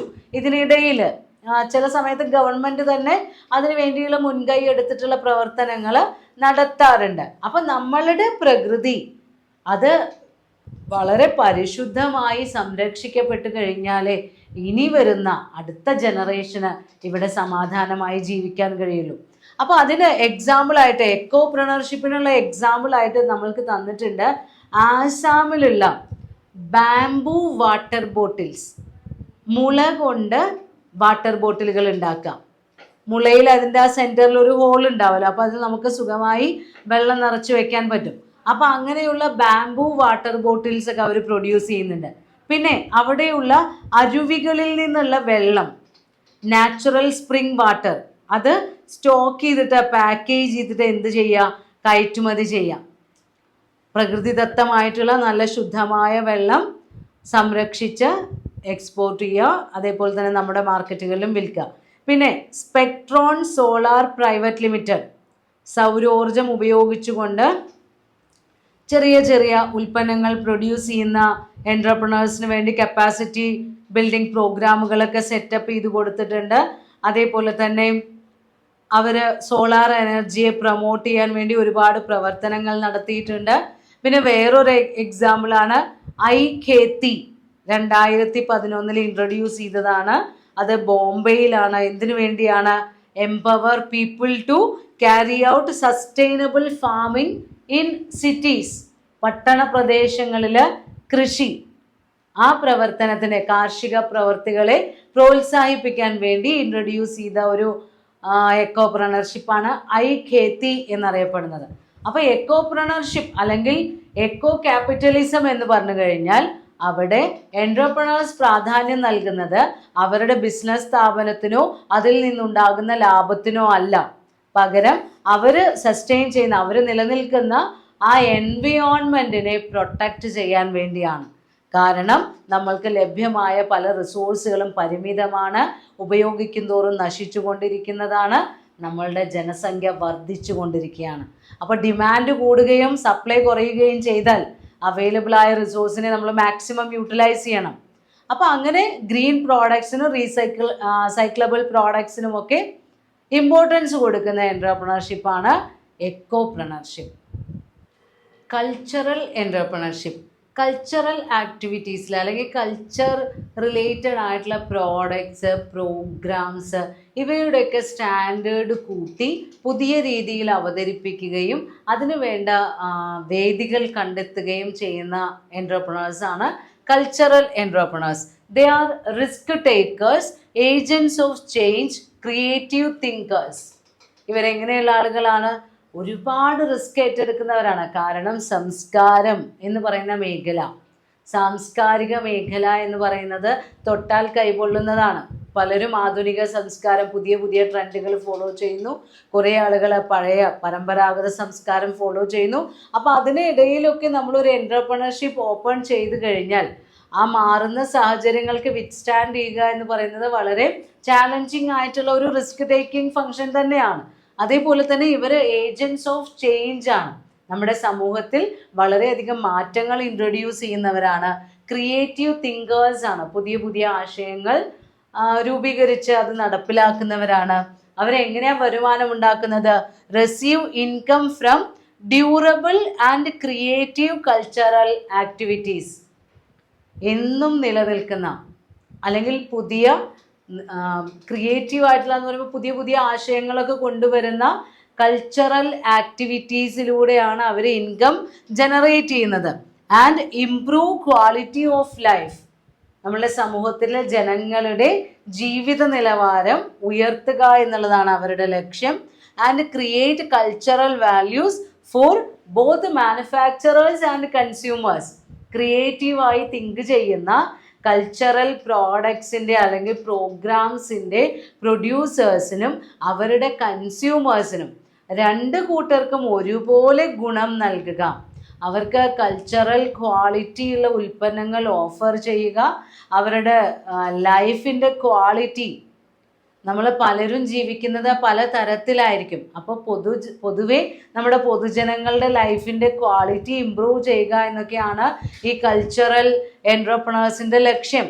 അപ്പോൾ അവരവരുടെ പ്രവർത്തനങ്ങൾ നടത്തുന്നത് വിവിധ തരം സാംസ്കാരിക പരിപാടികൾ, ഓരോ തരത്തിലുള്ള പ്രോഗ്രാം. അപ്പോൾ ഡാൻസ് റിലേറ്റഡ് ആവാം, മ്യൂസിക് റിലേറ്റഡ് ആവാം, വിവിധ ലേഖനങ്ങളെക്കുറിച്ചുള്ള ചർച്ചകളാവാം, എന്തോ ആയിക്കോട്ടെ. നമ്മളുടെ ആശയങ്ങൾക്കും പാരമ്പര്യങ്ങൾക്കും നമ്മൾ തുടർന്നു പോരുന്ന സംസ്കാരങ്ങൾക്കും നമ്മുടെ ഭൂപ്രദേശത്തിനും ഇവയ്ക്കെല്ലാം അതിൽ പങ്കുണ്ട്. ജോഗ്രഫിക് ഏരിയയും അതുപോലെ അവിടെ നിലനിൽക്കുന്ന കസ്റ്റംസ്, അവർ ഫോളോ ചെയ്യുന്ന ചില രീതികളൊക്കെ ഉണ്ട്. അപ്പോൾ അവയെല്ലാം നമ്മളുടെ കൾച്ചറൽ എൻ്റർപ്രണർഷിപ്പിനെ അഫക്റ്റ് ചെയ്യാറുണ്ട്. അപ്പോൾ പൊതുവെ നമ്മുടെ സമൂഹത്തിന് നന്മയുണ്ടാകാൻ വേണ്ടി അവരുടെ സാംസ്കാരികപരമായിട്ടുള്ള ഉന്നമനം, അങ്ങനെയുള്ള പ്രോഗ്രാമുകൾ കണ്ടക്ട് ചെയ്യുക. അപ്പോൾ അത്തരം എൻ്റർപ്രണേഴ്സിനുള്ള ഏറ്റവും വലിയ വെല്ലുവിളി എന്ന് പറയുന്നത് ഇത് ഫാസ്റ്റ് ചേഞ്ചിങ് ആണ്. ഇന്നത്തെ സമൂഹം ഓരോ കാര്യങ്ങളും വളരെ വേഗം അവരുടെ ടേസ്റ്റ് ആൻഡ് പ്രിഫറൻസുകൾ മാറിക്കൊണ്ടിരിക്കും. അപ്പോൾ ഒരു നല്ല കൾച്ചറൽ ആയിട്ടുള്ള ഗുഡായിട്ടുള്ളൊരു പ്രൊഡക്റ്റ് ഇന്നത്തെ സമൂഹത്തിനെ കൊണ്ട് ആക്സെപ്റ്റ് ചെയ്യിപ്പിക്കുക എന്ന് പറഞ്ഞു കഴിഞ്ഞാൽ അതൊരു ചലഞ്ചിങ് ഫങ്ഷനാണ്. ഇന്നത്തെ ട്രെൻഡ്, യുവജനങ്ങളുടെ ട്രെൻഡൊക്കെ മനസ്സിലാക്കി അതിനനുസരിച്ച് വേണം നമ്മളെ പ്രോഡക്റ്റ് അവർക്ക് ഓഫർ ചെയ്യാൻ. അത് എന്തെങ്കിലും തരത്തിലുള്ള സേവനങ്ങളായിക്കോട്ടെ, പ്രോഗ്രാമുകളായിക്കോട്ടെ, എന്തോ ആയിക്കോട്ടെ. ഇപ്പോൾ ഒരു സിനിമയോ പാട്ടോ പ്രസംഗമോ എന്താണെങ്കിലും, ഒരു സംഗീത സബരിയോ ഒക്കെ നടക്കുമ്പോൾ അതെല്ലാം നമ്മുടെ ഓഡിയൻസിനെ, ആരാണ് ഇത് ഉപയോഗിക്കുന്നത്, ഇത് റിസീവ് ചെയ്യുന്നത്, അവരെ കൂടെ പരിഗണിച്ച് വേണം നമ്മൾ കൺസ്ട്രക്റ്റ് ചെയ്യേണ്ടത്. അപ്പോൾ കൾച്ചറൽ എൻ്റർപ്രണേഴ്സിൻ്റെ പ്രധാന ലക്ഷ്യം എന്ന് പറയുന്നത് നമ്മുടെ സമൂഹത്തിൻ്റെ സാംസ്കാരികമായിട്ടുള്ള പുരോഗതി ഉറപ്പുവരുത്തുക എന്നുള്ളതാണ്. Techno entrepreneurship. ടെക്നോ എൻ്റർപ്രണർഷിപ്പ് എന്ന് പറഞ്ഞു കഴിഞ്ഞാൽ entrepreneurs uses new ideas or new products and their core business idea is technology. മാറി വരുന്ന സാങ്കേതിക വിദ്യകൾ, ആ സാങ്കേതിക വിദ്യകളാണ് ഈ ടെക്നോ എൻ്റർപ്രണേഴ്സിൻ്റെ main business. They capture economic values by offering better solutions for existing problem or unresolved problems. അപ്പോൾ ഈ നവീന സാങ്കേതിക വിദ്യയുടെ ഉപയോഗം മൂലം അല്ലെങ്കിൽ അതിൻ്റെ സർവീസ് ഓഫർ ചെയ്യുന്നതിലൂടെ നിലവിലുള്ള ഒരുപാട് പ്രശ്നങ്ങൾക്ക് പരിഹാരം കണ്ടെത്താം. അതായത് ഇപ്പോൾ നമ്മൾ ഫേസ് ചെയ്തുകൊണ്ടിരിക്കുന്ന പ്രോബ്ലത്തിന് സൊല്യൂഷൻസ് ഉണ്ടാക്കാനും മുന്നേ നിലനിൽക്കുന്ന ചില പ്രോബ്ലംസ് ഉണ്ടാവും, പരിഹാരം കണ്ടെത്താതെ ബാക്കി വന്നിട്ടുള്ള പ്രോബ്ലംസ്, അവയ്ക്കെല്ലാം സൊല്യൂഷൻസ് കണ്ടെത്തുക, അതൊക്കെ ഓഫർ ചെയ്ത് കൊടുക്കുക, അതിലൂടെ ഇൻകം ജനറേറ്റ് ചെയ്യുക. അങ്ങനെ ടെക്നോളജി ട്രാൻസ്ഫറിങ് ബിസിനസ്സാണ് ഈ ടെക്നോ എൻ്റർപ്രണേഴ്സിൽ വരുന്നത്. അപ്പോൾ ഇവിടെ ഈ മാറി വരുന്ന ടെക്നിക്കൽ ന്യൂ ഐഡിയാസ് അല്ലെങ്കിൽ ന്യൂ ആപ്ലിക്കേഷൻസിൽ എപ്പോഴും ഇവർ അപ്ഡേറ്റഡ് ആയിക്കൊണ്ടിരിക്കണം. അപ്പോൾ ടെക്നോ എൻ്റർപ്രണേഴ്സ് കുറേ ചാലഞ്ചസ് ഫേസ് ചെയ്യുന്നുണ്ട്. ഒന്ന്, they need networks and partnership.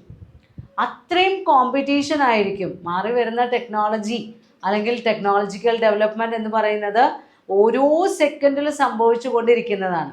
അപ്പോൾ അത്രയും സിവിയർ കോമ്പറ്റീഷനെ ഫേസ് ചെയ്ത് നിൽക്കണമെങ്കിൽ ഇവർക്ക് എന്തിൻ്റെ ആവശ്യം വരും?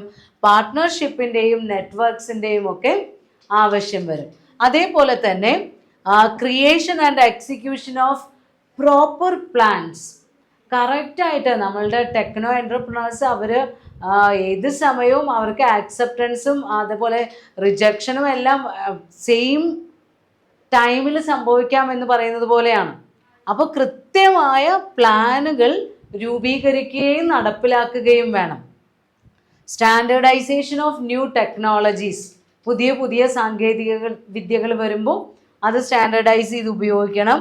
ദെൻ അവർ ഫേസ് ചെയ്യുന്ന വേറൊരു പ്രോബ്ലമാണ് ഇൻ്റലക്ച്വൽ പ്രോപ്പർട്ടി റൈറ്റ്സ്, അതുമായി റിലേറ്റ് ചെയ്ത് വരുന്ന ഇഷ്യൂസ്. പിന്നെ retention of key technology experts. Technology related സർവീസോ പ്രൊഡക്റ്റോ ഓഫർ ചെയ്യണമെങ്കിൽ നമ്മൾക്ക് ആരുടെ പ്രസൻസ് വേണം? അത്രയും എക്സ്പേർട്ടായ ടെക്നീഷ്യൻസിൻ്റെ പ്രസൻസ് വേണം. അപ്പോൾ അവരെ നിലനിർത്തി കൊണ്ടുപോകുക എന്ന് പറയുന്നത് വളരെ കോസ്റ്റ്ലിയും അതുപോലെ തന്നെ വളരെ റിസ്കിയുമായിട്ടുള്ള ഒരു ജോലിയാണ്. പിന്നെ വരുന്നത് matching of technological opportunity with market opportunity.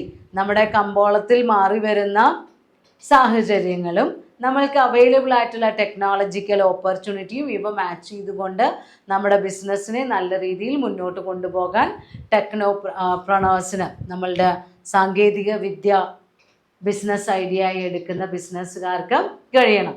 ഒരുപാട് സഹായങ്ങളൊക്കെ നമ്മളുടെ ഗവൺമെൻറ് ചെയ്തു കൊടുക്കാറുണ്ട്, സപ്പോർട്ടുകൾ. അപ്പോൾ ഇതിൽ പറയുന്നുണ്ട് ടെക്നോളജി ഇൻക്യുബേഷൻ ഹബ്സ്.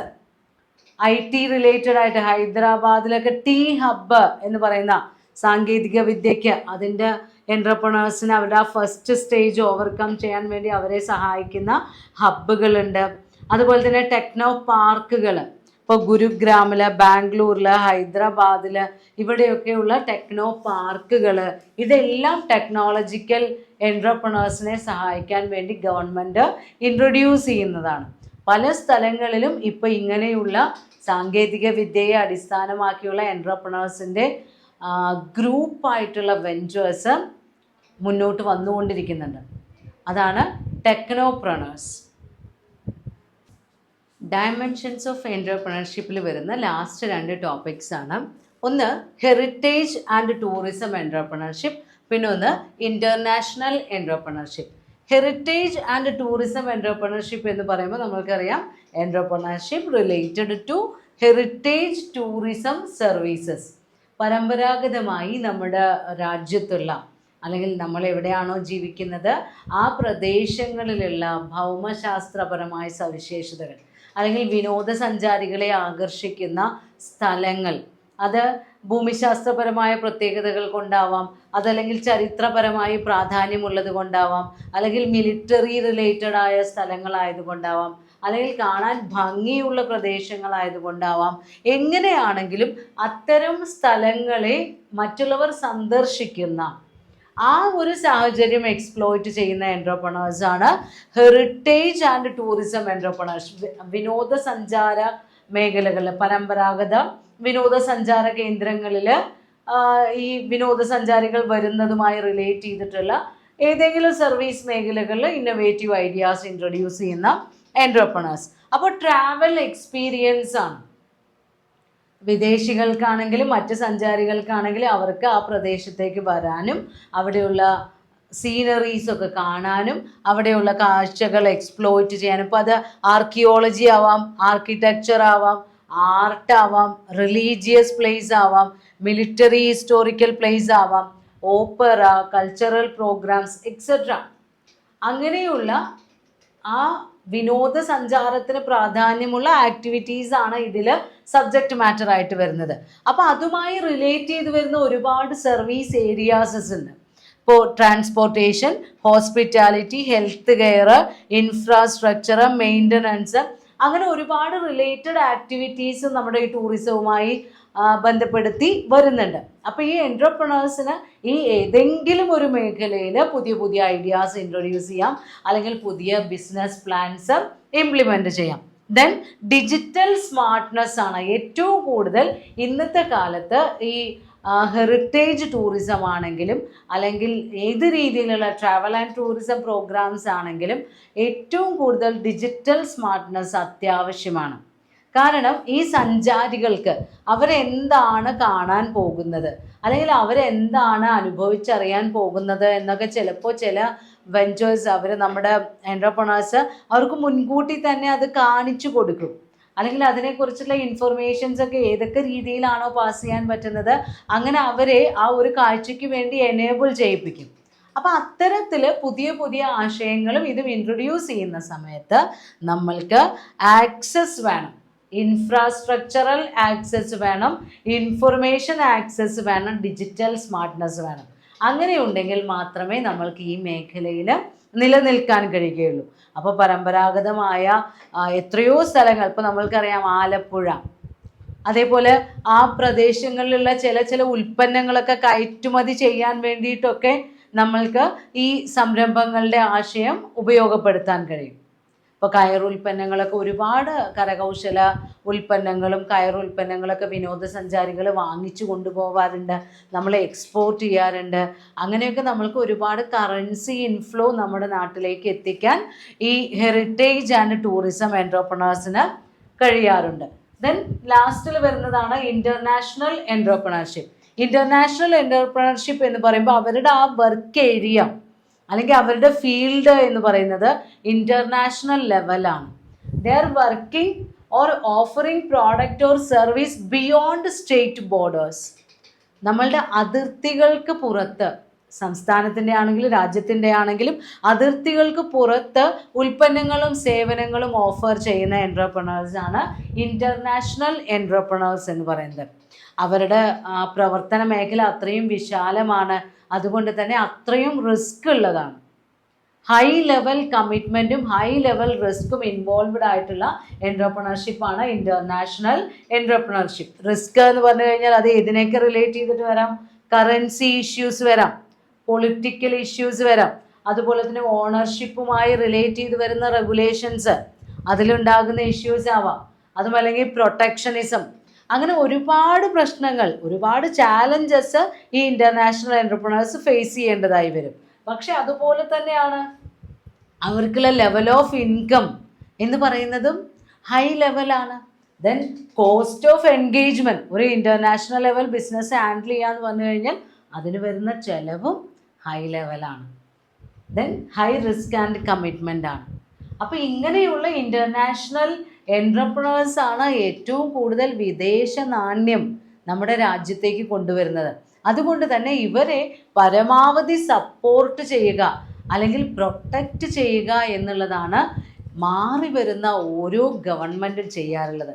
അപ്പോൾ ഗ്ലോബൽ ട്രെൻഡിനെ കുറിച്ച് അല്ലെങ്കിൽ ഗ്ലോബൽ മാർക്കറ്റിൽ ഇത്തരം എൻട്രപ്രണേഴ്സിനൊരു പൊസിഷൻ ലഭിക്കണമെങ്കിൽ അവരെ എങ്ങനെ എക്യുപ്പ് ചെയ്യണം, അതിനെക്കുറിച്ചൊക്കെ നമ്മുടെ ഗവൺമെൻറ്റിന് വ്യക്തമായ പ്ലാനുകളും പ്രൊസീജിയേഴ്സും പ്രോജക്ട്സും അവർ ഇംപ്ലിമെൻറ്റ് ചെയ്യാറുണ്ട്.